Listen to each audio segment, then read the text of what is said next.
et des Affaires sociales, Marisol Touraine. Belle et très douce nuit à vous. À demain avec plaisir, bien sûr.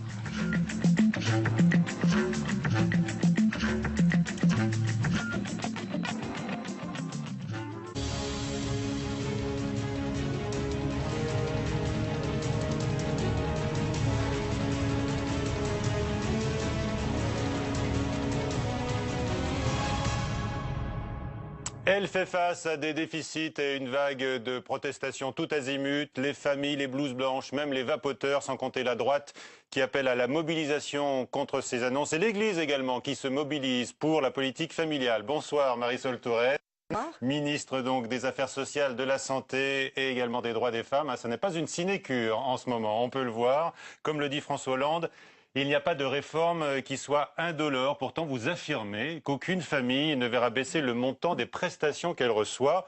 Alors, vous vous expliquerez sur ce point tout à l'heure avec Karine Perret de l'agence France Presse, notre partenaire pour Preuve par 3, comme chaque semaine, avec Dailymotion. Et bien sûr, Perrine Tarnot de Public Sénat sera là pour la troisième partie de l'émission. D'abord, Marisol Touraine, la révolte ce mardi des professions libérales, notamment médicales, celles qui vous concernent directement. Le combat ne fait que commencer, ont-elles affirmé dans la rue, en fermant également les cabinets et les officines. Quel geste pouvez-vous faire pour apaiser les médecins, les pharmaciens? Je dis bien quel geste, hein, pas quel propos. Aujourd'hui, il y a eu une manifestation forte, une mobilisation forte de la part de ce que l'on appelle les professions réglementées. Il y a des professionnels de santé, mais il y a aussi les notaires, les huissiers de justice, par exemple, des professions qui sont concernées par le projet de loi sur la croissance qui avait été élaboré par Arnaud Montebourg et qui est maintenant porté par le nouveau ministre de l'économie, Emmanuel Macron. Vous prenez acte du succès de leur mobilisation? Je parle en tout cas des professionnels de santé et oui, plus spécifiquement des pharmaciens. Je l'avais annoncé il y a déjà quelques jours. Leur mouvement a été fort et c'est la raison pour laquelle j'avais pris soin de demander aux agences régionales de santé de mettre en place un dispositif de garde pour que les Français qui avaient besoin de trouver des médicaments puissent trouver des médicaments malgré le mouvement des pharmaciens. Alors qu'est-ce que vous leur dites pour les apaiser ? Emmanuel Macron lui-même a aujourd'hui eu des propos apaisants sur la manière dont l'ouverture du capital des pharmacies se ferait ou ne se ferait pas. Il peut se faire ou il ne peut pas se faire? Il a dit qu'il ne se ferait pas, alors on comprend Emmanuel Macron a indiqué qu'il ne fallait pas d'inquiétude, que la manière dont étaient organisées les pharmacies ne serait pas substantiellement transformée ou changée. Et moi, est-ce que demain, il pourra y avoir des investisseurs non professionnels, donc qui ne sont pas du secteur de la santé, dans les pharmacies? Le travail va se poursuivre. Je ne crois pas avoir entendu Emmanuel Macron que ce soit ça, ses objectifs et sa volonté. Je vais vous donner l'exemple d'une transformation qui me paraît très souhaitable. Que des salariés qui travaillent dans des pharmacies puissent entrer au capital de leur pharmacie, ce pourrait être une bonne chose, de façon à associer l'ensemble de ceux qui travaillent au sein de cette pharmacie. C'est pas ça qui suscite la crainte. Là, ce sont les intérêts financiers, les fonds de pension. Ça aussi, c'est une transformation. Les fonds de pension, c'est une mauvaise chose. Il faut évidemment garantir l'indépendance des pharmacies. Il ne serait pas possible que, par exemple, l'industrie pharmaceutique soit au capital des pharmacies ou que des médecins, soit qui sont prescripteurs, soit au capital des pharmacies. Je crois que nous avons la chance, j'en suis même certaine, d'avoir en France un système de pharmacie qui est un système rassurant pour nos concitoyens. Les pharmacies sont proches des Français. Elles apportent une garantie sur la sécurité des médicaments et elles apportent des conseils. Est-ce que le système des pharmacies peut évoluer? Est-ce que la profession peut se moderniser? La réponse est évidemment oui et j'ai moi-même lancé des actions en ce sens. J'ai fait en sorte que les pharmacies, les pharmaciens plus exactement, soient très actifs dans le développement des médicaments génériques. J'ai fait des pharmaciens les partenaires pour la vente des antibiotiques à l'unité. C'est un bouleversement dans notre pays. Vous nous dites qu'il pourra y avoir des évolutions dans le capital de ces pharmacies qui sont des sociétés d'exercice libéral. Non, mais par exemple, que des salariés des pharmacies puissent accéder au capital de ces pharmacies, ça me paraîtrait une bonne initiative. Mais je veux dire, moi qui suis ministre en charge de la santé, que la priorité qui est la mienne, c'est d'apporter toutes les garanties à nos concitoyens qu'ils pourront continuer à trouver des pharmacies à proximité de chez eux, ce qui suppose qu'il y ait des pharmacies qui s'installent dans des territoires, y compris des territoires ruraux, les campagnes par exemple. Globalement, il n'y a pas trop de pharmacies en France. Certains rapports le disent. Il y a peut-être trop de pharmacies dans certains endroits, mais faisons attention à ne pas introduire une logique libérale de laisser-faire qui aboutirait à ce que les pharmacies ou les pharmaciens s'installeraient systématiquement dans les centres-villes.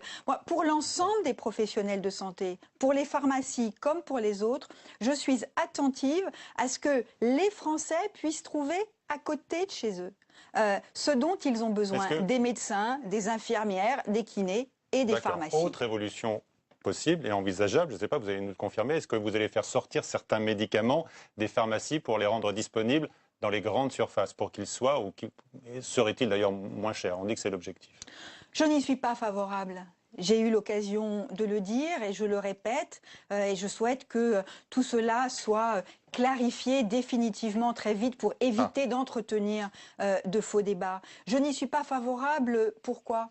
Parce que les médicaments ne sont pas des produits de consommation. Les médicaments ne sont pas des produits comme les autres. Là, on parle de médicaments qui sont classés comme tels, mais qui ne sont pas remboursés par la sécurité sociale et qui sont par exemple des dentifrices, des antiseptiques. Non, mais il y a des produits qui aujourd'hui sont classés comme médicaments et qui au fond n'ont pas de raison de l'être. J'ai moi-même proposé d'engager un mouvement tout à fait indépendamment de la loi qui est engagée, qui est préparée, pour déclasser ou déclassifier certains produits, certains dentifrices, des produits par exemple pour la peau, l'éosine pour ne pas pour mentionner une marque, ça alimente la colère aussi des pharmaciens. Des sérums physiologiques, non.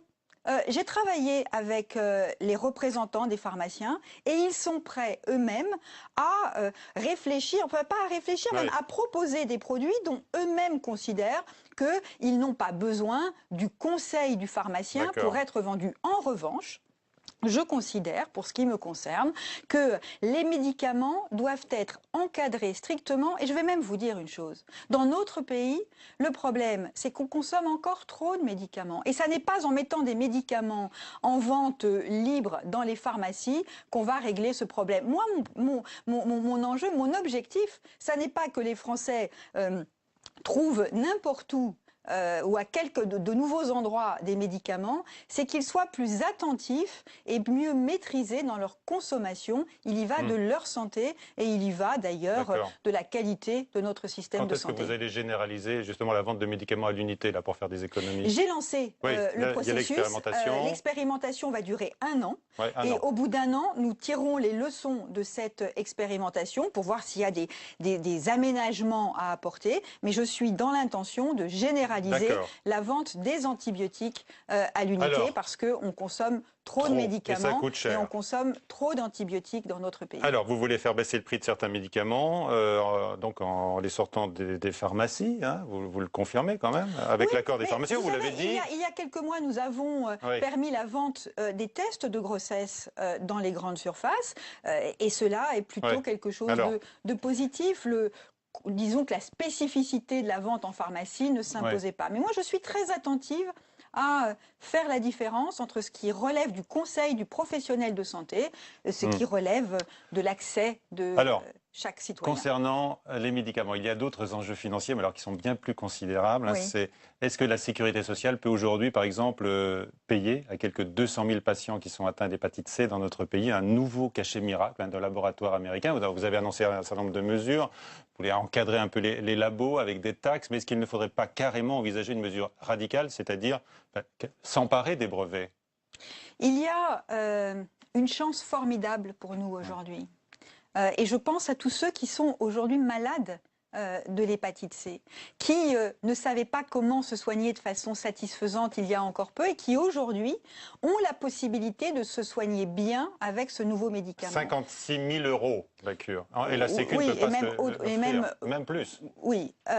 J'ai engagé une mobilisation européenne pour que nous fassions en sorte, ensemble, de peser sur le laboratoire américain et d'échanger des informations qui nous permettent d'avoir un prix plus satisfaisant. Et puis j'ai engagé au niveau national, parce que je veux aussi pouvoir agir au niveau national, j'ai engagé une procédure de négociation ferme avec ce laboratoire et un encadrement du prix qui sera voté dans le cadre de la loi de financement de la sécurité sociale. Mais je veux dire... Il ne s'agit pas, par exemple, de faire fabriquer ces médicaments par d'autres laboratoires. Mais c'est une avancée considérable que celle que je propose et qui est d'ailleurs reconnue comme telle par l'ensemble des acteurs. Qui fera baisser les prix. Pourquoi, Michel Grossior? Parce que moi, j'ai une exigence, une volonté. C'est que chacun dans notre pays puisse continuer d'accéder aux soins de qualité, à l'innovation, dans de très bonnes conditions. Et donc pour moi, il s'agit de faire, pas à n'importe quel prix, mais il n'y aura pas de rationnement des soins. Moi, je n'accepterai pas qu'on dise, parce que le médicament est cher, il y a des malades qui ne pourront pas y accéder. Et donc je mets en place, comme depuis 2 ans, une politique qui repose sur 2 principes, l'efficacité et la justice. L'efficacité pour pouvoir obtenir un prix qui soit un prix abordable, mais la justice, et la justice en matière sociale, c'est de garantir l'accès à notre système de soins. C'est une force, un atout considérable pour notre pays. Et cela, je le défendrai. Oui, c'est un besoin pour les malades. Mais alors, donc ça, il y a des pays dans lesquels on envisage de rationner les soins en raison du coût des médicaments. On ne le fait pas et on ne le fera pas en France. Ce que vous dites, c'est pour l'hépatite C, mais on sait qu'il y a d'autres molécules prometteuses contre le cancer, contre le cholestérol, etc. Est-ce que selon vous, le prix que demandent ces laboratoires est justifié par le coût des recherches, ou bien est-ce que c'est simplement de la pure spéculation? L'innovation doit être rémunérée. Il est normal qu'un médicament nouveau qui apporte un progrès soit payé plus cher qu'un médicament plus ancien. Il n'y a évidemment aucun doute là-dessus. En revanche, il faut arriver à déterminer ce qu'est le prix juste. On ne peut pas payer n'importe quel prix, et je crois d'ailleurs que les laboratoires l'entendent. La concurrence permettra de faire baisser des prix, et nous devons faire en sorte de mettre en place des mécanismes qui permettent d'encadrer les prix. Vous savez, c'est de cette façon-là qu'on garantira à chacune, à chacun de pouvoir accéder aux soins. Et c'est la raison pour laquelle il faut être très attentif aux économies que nous portons dans le système de la sécurité sociale. Parce que les économies, ça n'est pas l'ennemi de la qualité des soins, au contraire, c'est la garantie que notre système de protection sociale pourra continuer de se développer et répondre aux besoins des Français. On va parler dans un instant des économies dans la politique familiale. Mais encore une question sur les maladies. Il y a aussi des économies en matière de santé, et notamment le développement des médicaments génériques. La médecine ambulatoire, la chasse aux examens qui doublonnent, etc. Oui, Michel Grossior, toutes ces économies, ce sont des économies de structure. Bien sûr. Et ça veut dire que l'on fait évoluer, avancer notre système de santé pour qu'il réponde mieux à la réalité des besoins de santé. Je veux dire que les économies ne doivent pas être présentées de manière négative, punitive. Elles doivent être présentées aussi. C'est une exigence. C'est une exigence de faire des économies. Mais moi, je veux que ces économies répondent à la mise en place de réformes de structures qui permettent en même temps de répondre aux défis d'aujourd'hui. Les économies ne sont pas punitives, mais elles ne peuvent pas être indolores, a dit le chef de l'État. Vous allez pouvoir vous expliquer maintenant, puisque vous faites face à un vent de révolte, je le disais, après vos annonces d'économies dans la branche famille de la sécurité sociale. Avant donc de répondre aux questions de Karine Perret de l'AFP, voyons avec Louis Sibylle quelles sont les mesures donc, qui aujourd'hui mobilisent, je le disais tout à l'heure, la droite, les associations familiales et même Monseigneur 23. Attendus au tournant, les ministres du budget et de la santé ne font pas fière figure. Le trou de la sécurité sociale est certes moins important qu'en 2013, 11 milliards 700 millions d'euros de déficit, mais c'est beaucoup plus que prévu. Alors, il se réduit toujours pas aussi vite que certains pourraient le souhaiter ou que nous avions nous-mêmes prévu, mais le déficit est de 800 millions d'euros inférieur à ce qu'il avait été l'année dernière, donc on aura une diminution de ce déficit. Et pour le diminuer encore, les ministres ont tranché. 3,2 milliards d'euros d'économies sont prévus pour 2015. Si la branche maladie est la plus mise au régime, c'est la branche famille qui fait le plus parler d'elle. Premier coup de rabot, le congé parental. De 3 ans aujourd'hui, il devrait être réduit, mais surtout il devrait être mieux réparti entre père et mère. Une volonté de parité qui est une entourloupe pour les associations de familles, car ce sont les femmes qui prennent ces congés très majoritairement. Aujourd'hui, elles sont 97%. Et ce sont les familles les plus modestes qui vont en pâtir. Puisqu'on est en déficit aujourd'hui de places de crèche d'approximativement 350 000 places, avec les congés parentaux actuels, ce déficit va encore s'accentuer. Et donc le système D, le travail au noir, va forcément encore plus se développer, ce qui est tout à fait dommageable. Autre économie, la prime pour l'enfant de 923 €, elle sera divisée par 3 pour le deuxième enfant. D'autres mesures sont prises comme la diminution des aides pour faire garder son enfant pour les ménages les plus aisés. Au total, ce sont 700 millions d'euros d'économies de prévues, mais à quel prix? Pour l'opposition, c'est la politique familiale qui est détruite. La France a la chance d'avoir ce dynamisme démographique, ce qui n'est pas le cas par exemple de l'Allemagne. Eh bien, on va porter un coup fatal à cette politique familiale qui a obtenu ses résultats, qui a fait ses preuves et qui donne une chance, des atouts, une avance dans la compétition internationale à notre pays. Le trou de la Sécu est régulièrement montré du doigt. Dans le cadre du pacte de responsabilité, la sécurité sociale est pourtant appelée à faire 21 milliards d'euros d'économies d'ici 2017. Un objectif qui semble bien impossible. Alors voilà, donc un sujet hautement sensible, Marisol Touraine. On ne va pas rentrer dans une querelle de chiffres, mais oui. La sécurité sociale ne sera pas mise à contribution pour 21 milliards. Il y a aussi l'assurance chômage, des tas de politiques qui ne relèvent pas de la sécurité sociale. L'ensemble des prestations sociales. Politique sociale au sens large.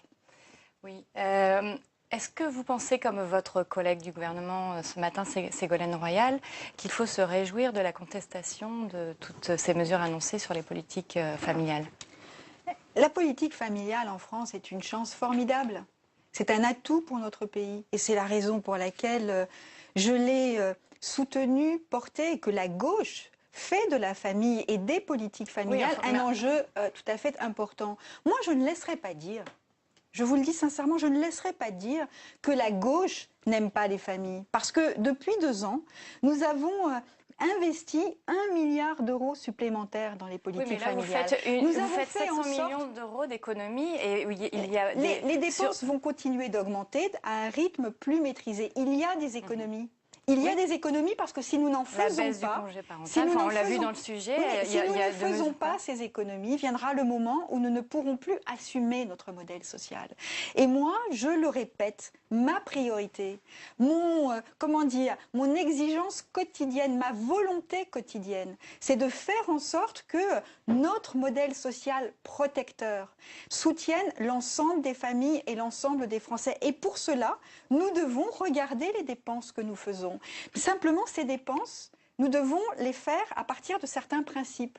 Toutes les familles doivent pouvoir compter sur la solidarité nationale, et c'est le cas. Oui, mais ça, ce sont les principes de la Oui, sécurité mais ce sont des principes, nous pourrions les remettre en cause. Mais vous les remettez en cause partiellement, par exemple, avec le report de l'âge de 14 ans à 16 ans de la majoration d'allocation. Continuer à porter, ça n'est pas un principe immuable. Oui, mais c'est un report de 2 ans. L'UNAF a calculé que ça coûtait 1 500 € Pourquoi est-ce que nous le faisons? Pourquoi est-ce que nous le faisons? Parce que nous adaptons le versement des prestations à l'âge des enfants. À quel moment est-ce que les enfants se mettent à coûter beaucoup plus cher? C'est à 16 ans, à peu près à l'entrée au lycée, où un enfant se met à coûter aussi cher qu'un adulte, pratiquement. Eh bien, donc, nous ajustons nos prestations sociales pour tenir compte de cette réalité. Vous ne pouvez pas dire que c'est quand même une perte de pouvoir d'achat pour les familles? Il y a une économie. Non, il n'y a pas de perte de pouvoir d'achat pour les familles. Si, elles vont attendre 2 ans de plus. Non, mais les familles qui, aujourd'hui, ont une allocation parce qu'elles ont un enfant, par exemple, de 15 ans, continueront d'avoir la même allocation. Mais une famille qui a un enfant de 13 ans va voir les nouvelles règles s'appliquer. Donc son pouvoir d'achat ne sera pas diminué. Non, mais il sera quand même amputé. Non, il ne sera pas diminué. Il aura la majoration de l'allocation. Elle devra attendre. Il faudra attendre plus longtemps. Il faudra l'avoir, il l'aura, mais un peu plus tard. Mais j'insiste sur ce point. Les prestations familiales des familles ne vont pas être touchées. Elles ne vont pas diminuer. Elles ne vont pas être mises à contribution. Pour les enfants à naître ou pour les enfants qui grandissent, il va y avoir des ajustements. Mais ça n'est pas la même chose de dire vous recevez une allocation, on va vous la diminuer, que de dire eh bien vous auriez demain, vous allez avoir un enfant et vous allez avoir des règles du jeu nouvelles. Cela veut dire concrètement que nous ne changeons pas les règles du jeu au milieu de la partie. Et nous disons aux Français, ce que vous avez aujourd'hui, vous l'aurez demain. Ça, c'est important. Mais alors, un couple qui va avoir un enfant, mettons au 25 décembre, aura les règles en vigueur aujourd'hui, une prime de naissance de près de 900 €, et un couple qui aurait un enfant, mettons le 5 janvier, aura 3 fois moins. Mais alors, avec ce type... Non, mais vous pouvez pas dire qu'aucune... Est-ce que les familles qui naissent, les familles qui se forment aujourd'hui, ont le même cadre de vie qu'il y a 20 ans? Parce qu'avec ce type de raisonnement, on ne changerait jamais rien. Et la réalité, c'est que la société bouge. C'est que notre environnement bouge, que les familles se transforment dans notre société. Elles ont toujours des besoins, elles ont toujours surtout en mais elles ont aussi actuelle. des besoins nouveaux. Par exemple, elles ont davantage besoin de places de crèche et de places d'accueil parce que les femmes travaillent, parce qu'il y a de plus en plus de familles monoparentales. Et nous savons que les familles monoparentales sont plus que les autres exposées à la pauvreté. C'est pour cela que nous garantissons le maintien des allocations qui vont en direction des familles modestes. Ont évoqué l'idée que ça pourrait faire baisser la natalité en France. Est-ce que vous avez mesuré l'impact de ces mesures sur la démographie? Je ne peux pas croire que l'on fasse ces enfants en calculant le montant des allocations que l'on va percevoir pendant 10 ans, 15 ans, 20 ans. D'abord parce que l'environnement peut changer. Vous savez, faire des enfants, fonder une famille, c'est un geste de confiance. C'est la confiance dans l'avenir. Une perte de confiance, justement, avec ces mesures. Certains disent que ça va devenir un luxe. Écoutez, vraiment, je ne peux pas croire que ce soit parce qu'il y aura des ajustements qui resteront limités pour chaque famille. Ça s'ajoute, par exemple, en 2013, vous avez aussi fait passer l'abaissement du plafond pour le quotient familial. Oui, mais je veux dire, ce sont des mesures... Pour des familles aisées... Il y a un climat qui n'est pas très favorable aux familles, quoi. Ça crée une incertitude, tout cela. Écoutez, depuis... Quelle incertitude? Depuis 2 ans, nous avons lancé un programme massif de création de places de crèche et d'accueil des enfants. 25 000 places de crèche, des assistantes maternelles en plus et des enfants accueillis à l'école avant 3 ans. Nous avons augmenté de 25% l'allocation de rentrée scolaire. Donc aujourd'hui, les familles dans notre pays peuvent compter sur une allocation de rentrée scolaire qui a augmenté de 25%. Les familles modestes, qui sont des familles nombreuses, peuvent compter sur une revalorisation de l'allocation de complément familial. Et vous êtes convaincu? Donc, je peux vous ajouter les actes que nous avons pesés. Moi, ce que je veux dire, c'est que je ne conteste pas qu'il y ait des efforts qui soient demandés. Mais ces efforts, ils sont demandés d'une manière qui est juste. Nous avons besoin d'une politique efficace pour rétablir le système de protection sociale. Et la droite, aujourd'hui, fait son unité. Elle est désunie sur beaucoup de sujets. Elle fait son unité en brandissant le thème de la famille. Mais qu'a-t-elle fait? À 5 jours d'une manifestation de la Manif pour tous, c'est comme ça qu'elle se nomme, est-ce que vous ne craignez pas que toutes ces mesures fassent appel d'air? Franchement, le budget de la sécurité sociale s'élabore sans tenir compte du calendrier des manifestations de ce type-là. Et nous sommes engagés dans une politique d'efficacité, de justice, mais aussi de responsabilité financière vis-à-vis de l'avenir. La droite nous a transmis une politique familiale en déficit important. Et donc nous assumons nos responsabilités, mais nous le faisons avec la volonté que les familles modestes soient préservées, soient protégées, soient accompagnées. Et je dis franchement, ne brandissons pas des étendards de clivage, d'opposition systématique. Nous travaillons au quotidien pour faire en sorte que la vie des familles au quotidien s'améliore. Je rappelle juste qu'en février, le gouvernement avait retiré son projet de loi famille juste après une manifestation pour tous. Alors vous dites qu'il n'y a pas de... On ne fait pas les choses en fonction du calendrier, mais je voudrais quand même rappeler ce détail. La loi a été votée. Oui, enfin, elle a été représentée au Parlement et elle a été votée. C'était d'ailleurs une loi de protection des enfants, redisons les choses clairement. Là, vous savez, je constate que la droite agite des épouvantails.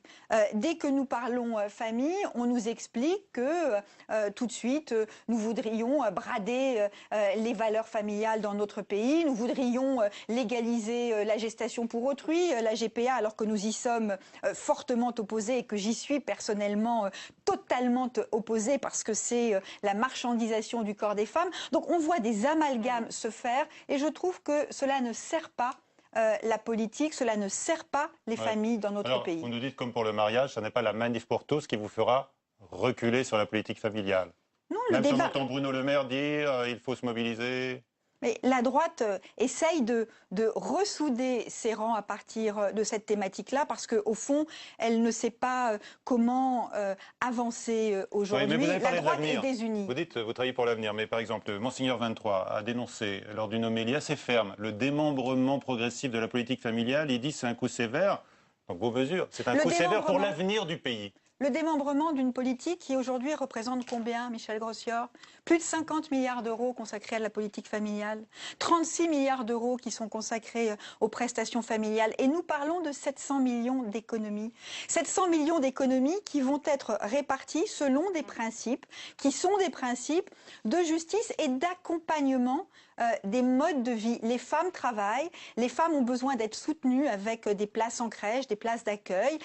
Les familles ont besoin aussi de services et pas uniquement de prestations. Et c'est pour cela que nous investissons. Donc vous parlez aussi de la droite, mais les critiques émanent aussi de votre propre camp. Est-ce que ça ne sera pas compliqué à l'Assemblée? Est-ce que vous allez pouvoir vous épargner le recours à l'article 49.3 pour le projet de loi de financement de la sécurité sociale? J'aborde tous les débats parlementaires, et j'en ai mené un certain nombre maintenant, mais j'aborde tous les débats parlementaires avec confiance, fermeté et esprit de dialogue et de discussion. Un texte parlementaire, un texte présenté au Parlement, il fait l'objet de débats, il fait l'objet d'amendements, et dès lors que les objectifs recherchés sont respectés, des aménagements peuvent évidemment être trouvés. Mais évidemment, tous les textes de loi font l'objet d'amendements, de discussions et d'aménagements.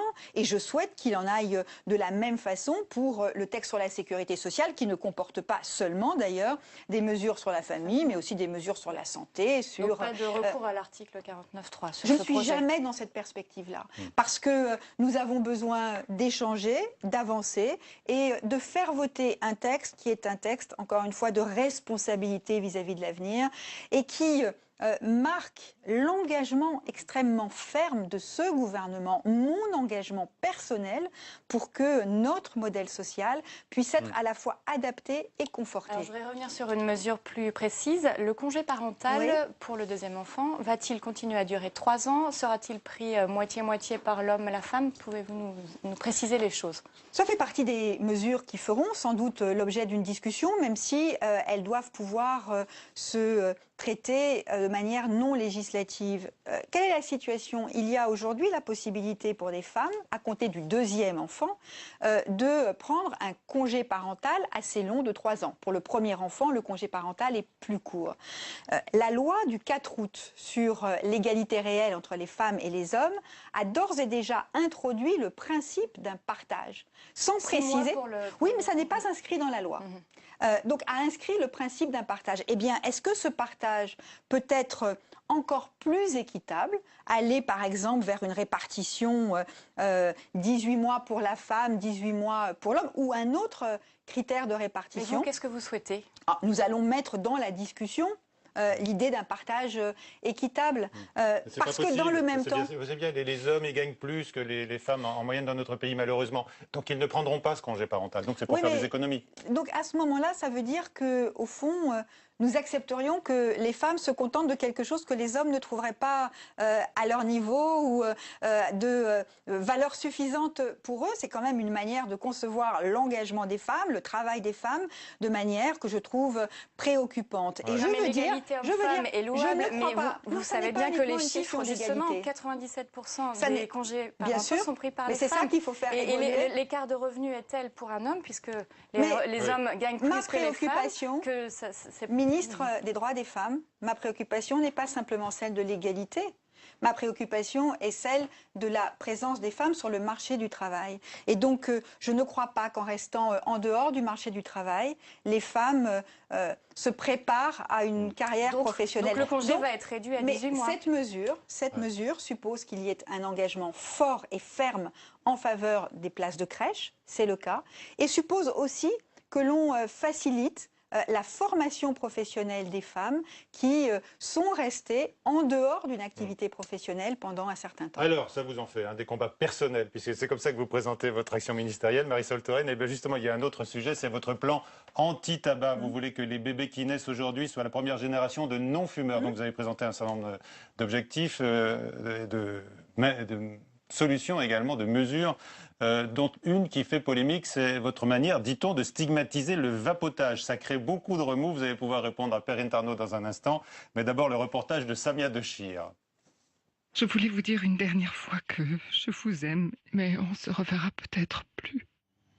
Une campagne choc à l'image du nouveau plan national de réduction du tabagisme. Le ministère de la Santé a dévoilé la semaine dernière une série de mesures, dont l'instauration d'un paquet de cigarettes neutres, l'interdiction de la cigarette électronique dans certains lieux publics ou encore une aide renforcée au sevrage tabagique. Nous disons enfin parce que la ministre a annoncé un vrai plan. Il n'y a pas eu d'engagement politique aussi ferme pratiquement depuis la loi E20. Mais les 2 millions d'usagers de la cigarette électronique, eux, sont en colère. C'est en vapotant que Brice Lepoutre a réussi à s'affranchir du tabac, un geste qu'il ne pourra bientôt plus faire dans son bureau. Le gouvernement veut l'interdire sur les lieux de travail pour ne pas banaliser le geste et inciter au tabagisme. Brice Lepoutre devra donc vapoter dehors. Les vapoteurs vont être reparqués avec les fumeurs, on va les resoumettre au tabagisme passif, on va les resoumettre à la tentation de vouloir se griller une cigarette de tabac. C'est du vécu, on a de nos adhérents qui ont leurs entreprises qui ont interdit dans le règlement intérieur le vapotage au travail. On a environ 75% des gens qui replongent dans le tabac. Une mesure que regrette aussi ce tabacologue pour qui le gouvernement se prive d'un outil essentiel. Ce qu'il faut bien comprendre, c'est que pour lutter contre le tabac, on dispose de 3 grands outils. Le premier, c'est la variation de l'augmentation des prix. Plus les prix augmentent fort, comme ici, vous voyez, plus les ventes de tabac chutent. Deuxièmement, on dispose d'actions comme l'interdiction dans les lieux publics. Alors, le troisième effet, c'est celui de la cigarette électronique. Et vous voyez que depuis qu'elles sont devenues efficaces et que les gens s'en servent de plus en plus, eh bien, les ventes de tabac chutent. Seulement pour le gouvernement, le vapotage encouragerait les jeunes non-fumeurs à passer à la cigarette, un effet passerelle auquel ne croit pas ce professionnel. Dans les 3 pays dans lesquels la cigarette électronique est libre à l'achat, en Grande-Bretagne, aux États-Unis et en France, eh bien, il y a effectivement de plus en plus de jeunes qui vapotent, mais il y a dans le même temps de moins en moins de jeunes qui fument.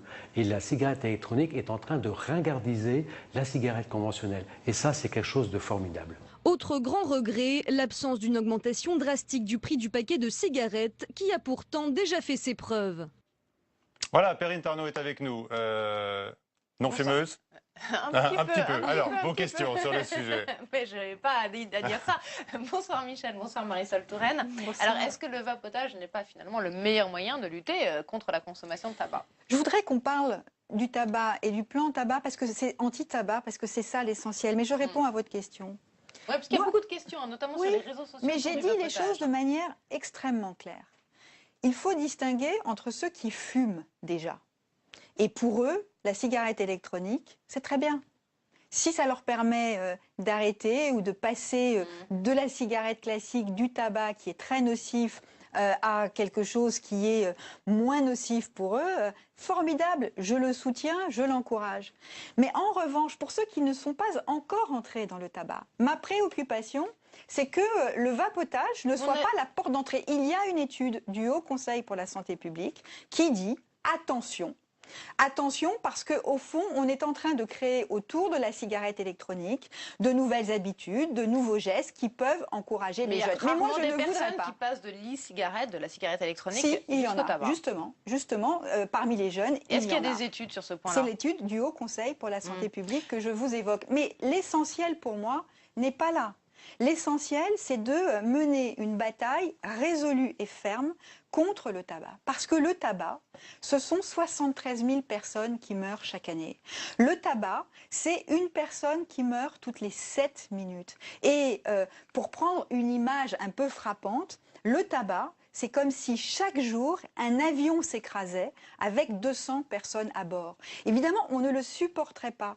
Il y a 10 ans, on n'a pas supporté cela pour les accidents de la route, qui pourtant, maintenant, font 20 fois moins de morts que le tabac. Il est temps, plus que temps, et c'est ce que disent les associations, de mobiliser l'ensemble des leviers. On est bien d'accord. On est d'accord. Et ces chiffres, on est assaillis de messages des vapoteurs. Alors juste ces préoccupons-nous des fumeurs, préoccupons-nous de ceux qui tombent malades, qui ont des cancers ou d'autres maladies, contre lesquelles maladies contre lesquelles il faut évidemment se battre pied à pied. Alors 2 questions. Les chiffres que vous avez cités sont effectivement insupportables et dramatiques. Dans ces cas-là, pourquoi on n'augmente pas tout simplement, drastiquement, considérablement le prix des paquets de cigarettes? La mesure la plus efficace. C'est la mesure la plus efficace.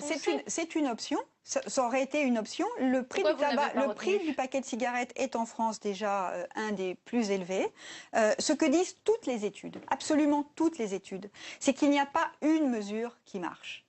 Quand même, il y en a qui produisent plus d'effets que d'autres. Ce que disent toutes les études, dans tous les pays du monde, c'est que ce qu'il faut, c'est avoir un plan cohérent qui permette de jouer sur plusieurs leviers. Et c'est pour cela que la présidente de la Ligue contre le cancer, que le président de l'Alliance contre le tabac, que l'ensemble des associations qui sont impliquées ont salué ce plan, parce que pour la première fois depuis des années, on a un ensemble de mesures. Le paquet neutre, c'est un changement, un bouleversement qui va s'installer dans notre pays. Mais je le dis, le paquet neutre seul n'est pas la mesure miracle.